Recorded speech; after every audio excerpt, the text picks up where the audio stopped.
بسم الله الرحمن الرحیم. السلام علیکم ورحمت الله وبرکاتہ. عزتمند مسلمانانو ورونو او خويندو، امید لرم چې تاسو به روغ جوړ بئ او خوشحال بئ. زما د الله رب العزت نه دا دعا دا سوال دی چې تاسو چرته هم یې، الله رب العزت مو همیشه د پاره روغ جوړ خوشحال او آباد ساته. امین.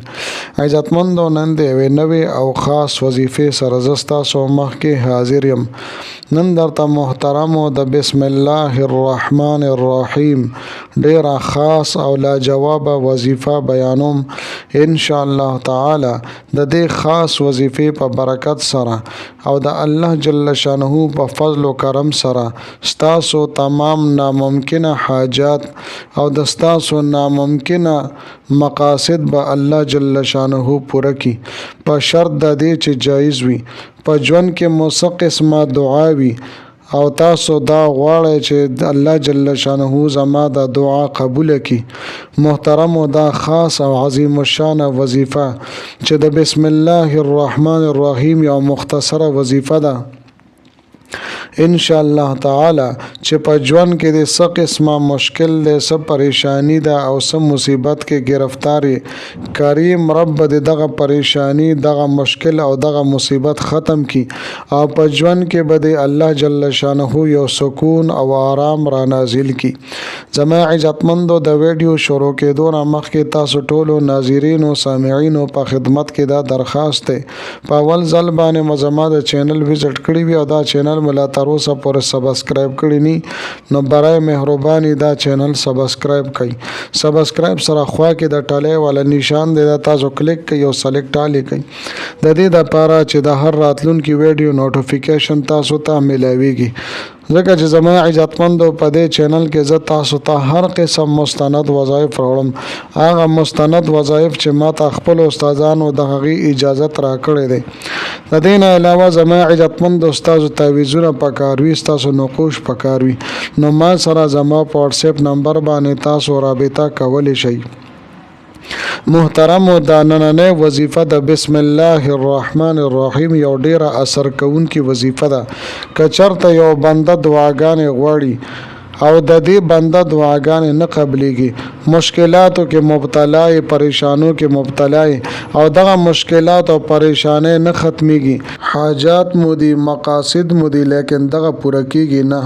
نو زما عزتمندو د الله جل شانه در هر وخت کولوي، د کریم رب رحم و کرم هر وخت په خپلو بندګانو باندې وي. زما عزتمندو، چې څومره غوښتلی شئ د الله جل شانه نه وغواړئ، ځکه چې الله جل شانه د بنده په غوښتلو باندې ډیر زیات خوشحالیږي او څوک چې د الله جل شانه نه مدد نه طلب کوي، د الله جل شانه نه دعاګانې نه غواړي، نو کریم رب په دغه بنده باندې خپل قهر او غضب ښکاره کوي او الله جل شانه ها کس نه ناراضه کیږي.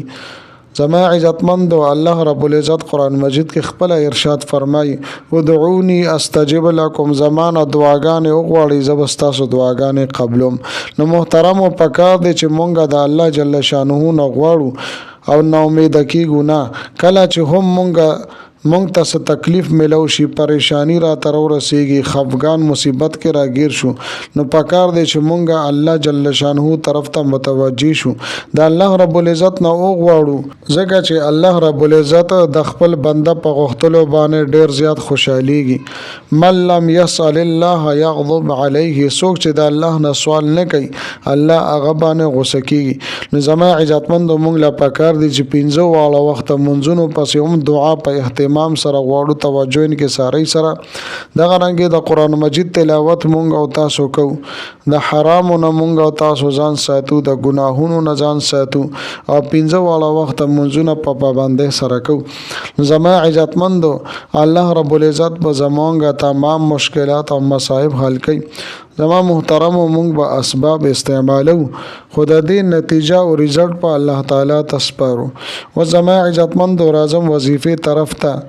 وظیفه زه تاسو ته ذکر کوم، د دې ترتیب او طریقې کار زه تاسو ته ذکر کوم. زما محترمو، که چېرې دا وظیفه تاسو د جمعې په ورځ باندې وکړله نو ډیره بهتره به وي، خو په نورو ورځو باندې هم تاسو دا وظیفه کولی شئ. بل دا چې د دې لپاره سټیم مقرر نشته بس سټیم هم چې تاسو فارغ وي نو تاسو دا وظیفه دا عمل کول شي د حلال مال او دولت د حصول لپاره د روزګار او کاروبار د روانېدو لپاره یا په روزګار او کاروبار کې د برکت چلو د لپاره هم تاسو دا وظیفه کول شي دینه علاوه زما عزتمندو د نوکرۍ د حصول لپاره او خاص کر د نارینه اولاد د حاصلولو د لپاره هم تاسو د وظیفه او د عمل کول شي و زما عزتمندو ترتیب او طریقې کار د دې څنګه تاسو به د وظیفه څنګه کوي د ټولو نه مخکې به زما عزتمندو 11 مرتبه یو لس پیری به تاسو درود شریف وایي او بیا په 1100 مرتبه یو لس پیری به تاسو بسم الله الرحمن الرحیم بسم الله الرحمن الرحیم پورا توجه سره تجوید سره به تاسو وایي دانه چې بسم الله الرحمن الرحیم بسم الله الرحمن الرحیم نه خپه کلاره بسم الله الرحمن الرحیم بسم الله الرحمن الرحیم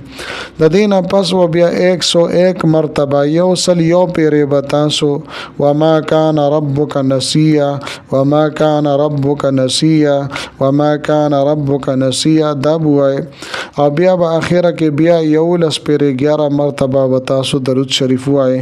ان شاء الله تعالی د دې وظیفې په برکت سره به الله جل شانه تاسو ته حلال مال او دولت دروازې په تاسو باندې کولو کی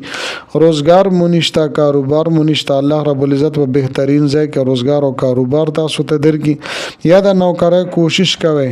الله رب العزت په تاسو ته خاص نوکری درکې یا تاسو نارینه اولاد نشته الله رب العزت په تاسو ته نارینه اولاد درکې زما عزتمندو کله چې مدا وظیفه وکا انتهایی توجه او عاجزه انکساری سره به د الله رب العزت په دربار کې لاس پورته کوي او دعاګانې وغواړي ان شاء الله تعالی الله رب العزت بس تاسو د هر قسم مشکلات او مصائب او تکالیف غمونه پریشانه ختمي کی زما عزتمندو امید لرم چې دا ویډیو دا وظیفه بس تاسو ډېر زیاته خوښی وي که ویډیو مو خوښی ویډیو لایک کړئ چینل سبسکرایب کړئ ملاویږم بتاو سره بل ویډیو کې بلی وظیفه سره تر هغه وخت پورې ماته اجازه راکړئ د لوی الله په امان